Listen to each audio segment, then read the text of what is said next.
আজ নাচে প্রভু আমার গঙ্গার তীরে,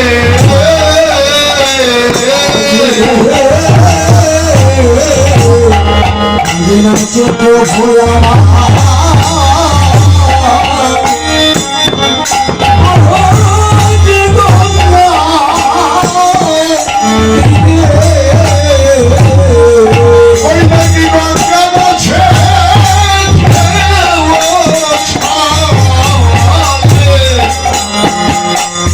নাচে প্রভু আমার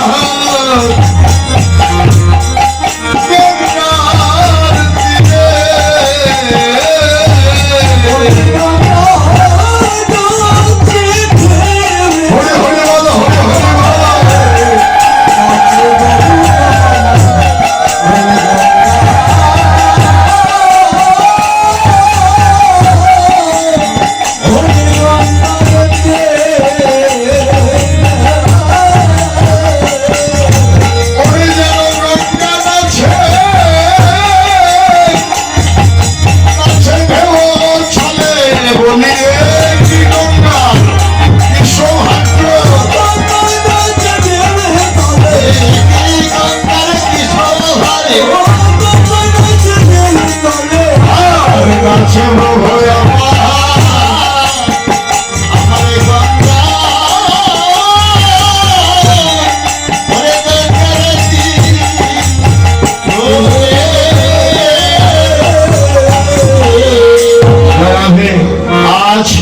মহাপ্রভু আমার বিবাহ হয়ে গঙ্গার তীরে, আজ মহাপ্রভু যেন আমার গঙ্গার তীরে নৃত্য করছে, আর ঢেউ ছলে গঙ্গাও যেন নৃত্য করছে। কেন কেন নৃত্য করছে? প্রভুর চরণ স্পর্শ পেয়ে গঙ্গারও যেন আনন্দ আর ধরে না, গঙ্গারও যেন আনন্দ ধরে না।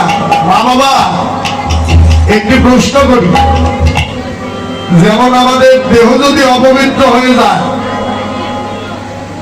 দেহে যদি নানা ব্যাধি জর্জরিত হয়, তখন আমরা কি করি? গঙ্গায় গিয়ে গঙ্গা স্নান করি নাকি? হ্যাঁ, করি না? কেন? দেহটাকে পবিত্র করবার জন্য, নানা রোগ থেকে মুক্তি পাওয়ার জন্য। মা বাবা, সবাই যদি আমরা গঙ্গাকে জ্বালা যন্ত্রণা পাপ তাপ ব্যাধি দিয়ে আসি, তাহলে গঙ্গার গতি কি হবে? ও দাদু, আমার তোমার সকলের জ্বালা যন্ত্রণা ব্যাধি সকল কিছু যদি গঙ্গায় গিয়ে গঙ্গাকে দিয়ে আসি, গঙ্গার গতি কি হবে? খুবই খারাপ। সুন্দর কথা না? গঙ্গার গতি কি হবে? ও মেয়েরা, গঙ্গার গতি কি হবে? তাই ভাগবতে প্রমাণ দিলেন। কি প্রমাণ? শুদ্ধ সাধুগুরু বৈষ্ণব ভক্তের চরণ ধুলি যদি পড়ে গঙ্গার জলে, গঙ্গাও শুদ্ধ হয়, এ কথা ভাগবতে বলে।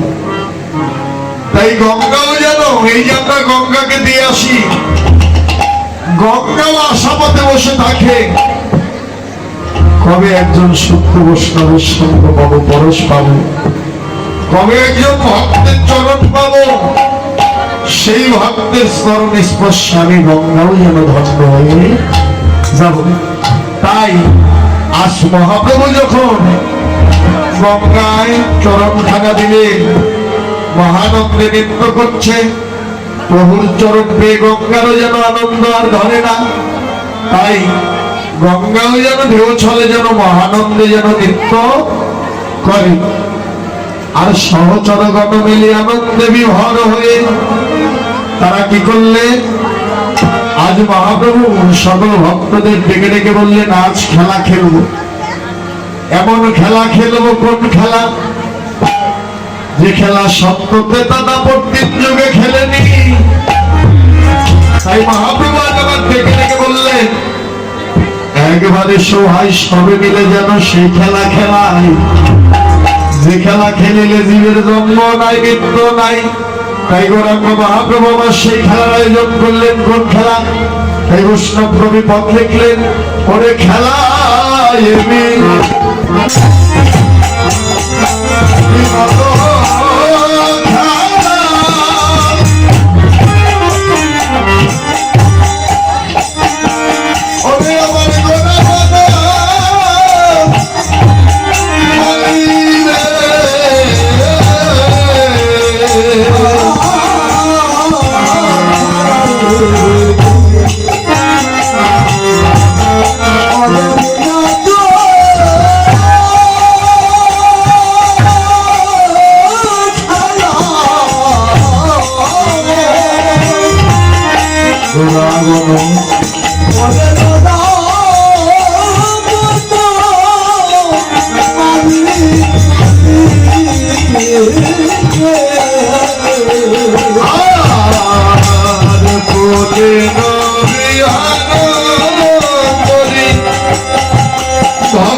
আজি খেলে হরি আমার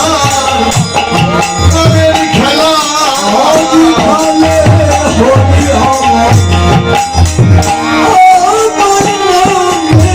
খেলা। ওরে যে খেলায় শিব হয়েছিল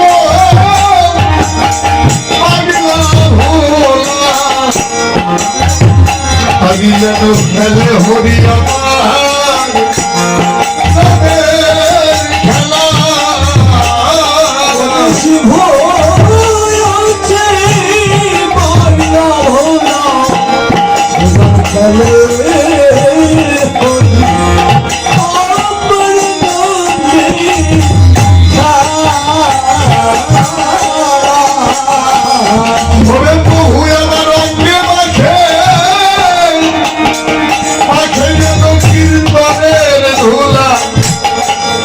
আজি খেলে হরি আমার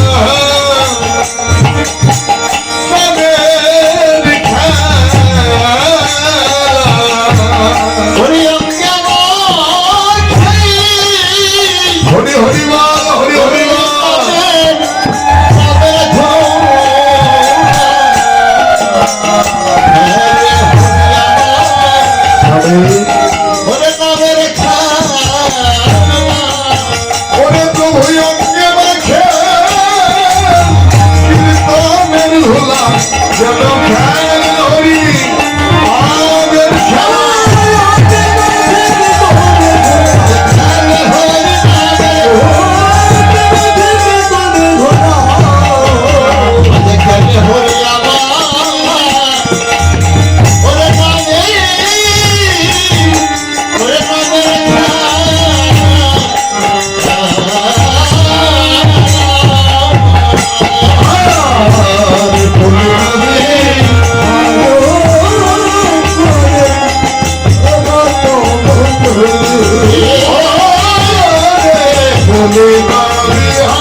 কি খেলা খেললেন গৌরাঙ্গ মহাপ্রভু?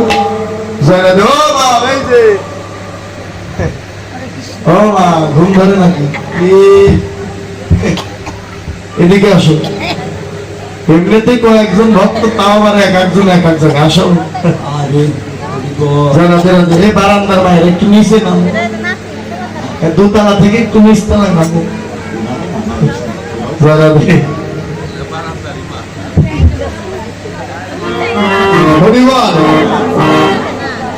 সেই গৌরাঙ্গ মহাপ্রভু আমার কোন খেলা খেললেন? ছোট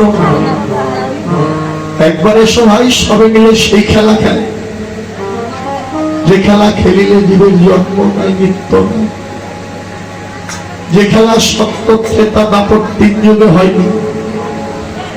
আজ মহাপ্রভু আবার সেই খেলার আয়োজন করল গো। খেলাই বিনোদ খেলা গো, রাবণমালী কলি নবিহার করি যেন ভগত মন্ডলী। আজ মহাপ্রভু আবার কি করলেন? খেলে হরিজন নামের খেলা। ভগবান নিজেই যেন অঙ্গে মাখে এই কীর্তনের ধুলা সবাই ধুলি মাখো আর জীবনে হয় কিনা হয়। এই কীর্তনের ধুলায় আমার মহাপ্রভু রেখেছিল। প্রভু আমার ভক্তবৃন্দ সঙ্গে নিয়ে নামের খেলা খেলে আর অঙ্গে যেন কীর্তনের ধুলা লেপন করে গো। আর বললেন খেলা তোমরা খেলে নাও রে, এই খেলা তোমার আমার ভাগ্যে আর হয় কিনা হয়। মা বাবা দাদু ভাইরা, এই যে আজ আমরা হরিনামের খেলা খেলছে, খেলা তোমার আমার জীবনে আর হয় কিনা হয়। সাধনার ফলে পূর্বজন্মের স্বীকৃতির ফলে এমন সাধু সঙ্গ ভক্ত সঙ্গ পেয়েছি, এই খেলা সবার আঙ্গিনায়ও হয় না, সবাই খেলতেও পারে না রে। তাই এই যে আমার দাদু ভাইরা পয়সা কিন্তু কম খরচা করে, ভক্ত হয়নি, টাকা কিন্তু ঠিকই খরচ হয়েছে। কারণ কত না জন্ম জন্মান্তরের সাধনায় আঙ্গিনায় সাধুগুরু বৈষ্ণবের বাজার বৃন্দাবন ধাম হবে। এই গ্রামে যে কয়েকজনই থাকুক না কেন তারা ধন্য। কেন? অনেকের টাকা আছে কিন্তু একটু যে ভক্ত সেবা দেবে দেওয়ার মতো যোগ্যতা নাই।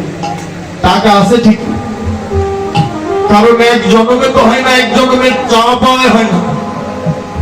এই যে আমি কীর্তন করছি এই জন্মের সাধনা না, এই যে আপনারা কীর্তন শ্রবণ করছেন ভক্ত রূপে, এক জন্মের সাধনায় হয় না দাদা। কোটি জন্মের থাকলে ভাগ্য বিষয় ছেড়ে হয় বৈরাগ্য রূপে জগতে সকলেরই হয়। পূর্ব জন্মের স্বীকৃতি না থাকলে এমন সাধু সঙ্গ ভক্ত সঙ্গ করা যায় না, ভক্ত সঙ্গ দেওয়া যায়। তাই ধন্য এই গৃহকর্তা বাবাজি কীর্তন কমিটি যারা করেছেন, আয়োজন করেছেন, এই সাদর বাজার বৃন্দাবন ধাম সাজিয়েছেন, হরিনামের খেলার মাঠ সাজিয়েছেন, তারা ধন্য। সবাই আশীর্বাদ করবেন, আমরাও করি। প্রভু যেন এমনই ভাবে যেন প্রত্যেক বছর করা যায়। রাধে রাধে। তাই মা বাবা, এই যে মহাপ্রভু সত্য ত্রেতা দাপট তিন যুগে যে খেলা খেলেনি, আর সেই খেলা খেলছে। কেন খেলছে? এই পাপাচ্ছন্ন মায়াবিনী কমলিনী কলিহত জীবকে উদ্ধার করিবার লাগে। এই কলিহত জীব কামে কামন্দ মায়ায় মায়াবদ্ধ মিথ্যাচারী ব্যভিচারী, এই কলির মলিন দশা হেরে মহাপ্রভু আস। এই জাগতিক জগতের অন্য কোনো খেলা নয়, ফুটবল খেলা নয়, ক্রিকেট খেলা নয়, হাডুডু খেলা নয়, সকল খেলা পরিত্যাগ করে ভক্তবৃন্দ সঙ্গে নিয়ে যেন সাক্ষাৎ নামের খেলা খেলছে। কেননা ফুটবল খেলা বলবেন, খেলার আনন্দ কতক্ষণ? 1 ঘন্টা 2 ঘন্টাও দাদু। ক্রিকেট খেলবে অল্প আনন্দ, খেলা শেষ আনন্দ শেষ। এই জাগতিক জগতের যত খেলাই যারা বোঝার বুঝে নেবেন, যত খেলাই খেলো না কেন, এই আনন্দ যেন ক্ষণিকের আনন্দ। আর এই যে হরিনাম কৃষ্ণ নামের খেলা, এই হৃদয় মন্দিরটা আলোকিত করে মা বাবার ছবিখানা, গুরুদেবের ছবিখানা, আমার রাধা মাধবের ছবিখানা অন্তরে ধারণ করে এই খেলা যত খেলবে ততই যেন আনন্দ জেগে উঠবে। জাগতিক জগতের খেলায় জয় পরাজয় আছে, কিন্তু আমার মহাপ্রভু নিজে প্রমাণ করে গেলেন। হরিনামের মাঠে এসে যারা হরি বলে ধোলাই গড়াগড়ি দিয়ে হরিনামের খেলা খেলে, এই জগতে জাগতিক জগতের খেলায় জয় পরাজয় আছে, কিন্তু যেজন একবার নয়ন জলে কেঁদে কেঁদে হরিনামের খেলা খেলে, এই জগতে খেলায় ভক্তের কেবল হারিলেও যায়, জিতিলেও যায়, পরিবার জিতিলেও যায়। ওরে যারা ধুলাই করে দিয়ে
হারিলেও জয়, জিতিলেও জয়।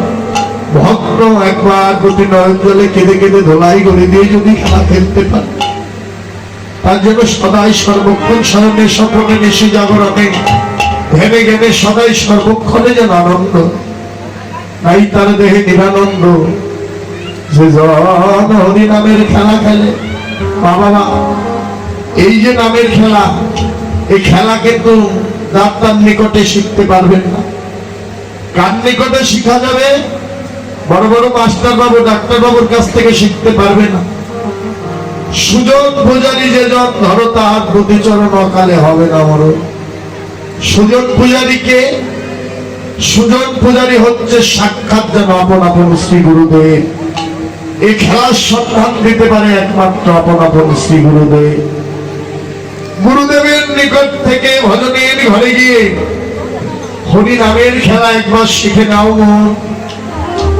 খেলাতে তোমার আমার খেলতেই হবে।